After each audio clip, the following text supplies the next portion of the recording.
welcome back to another video. Today I will give you a quick rundown on how to set up special prices using Cobee. And it's a pretty common use case like Black Friday, or even something more specific like a supplier that has a special sale going on for certain products and now you want to display the discount. Of course, we start off by choosing Cobee and load products.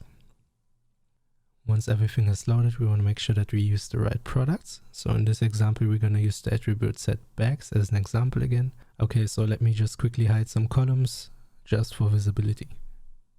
Okay, so we are working with the column special price, a from date and a to date. So let's create the special price first using a function equals round tab.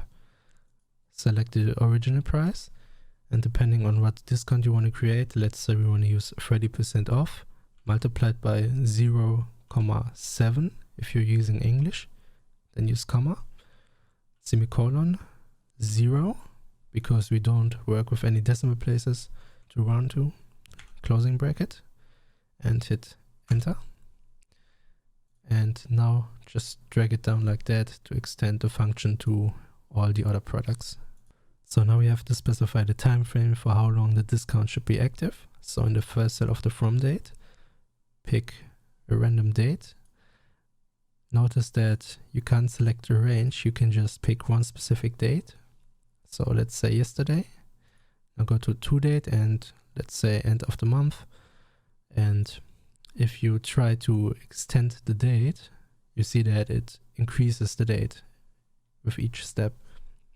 So what you want to do is you want to hold Control and then drag it down. This way it keeps the date the same. Do this for the to date as well. And you're pretty much done. Something important, if you don't set the from date and only set the to date, the discount will be active immediately from now on until this day is reached.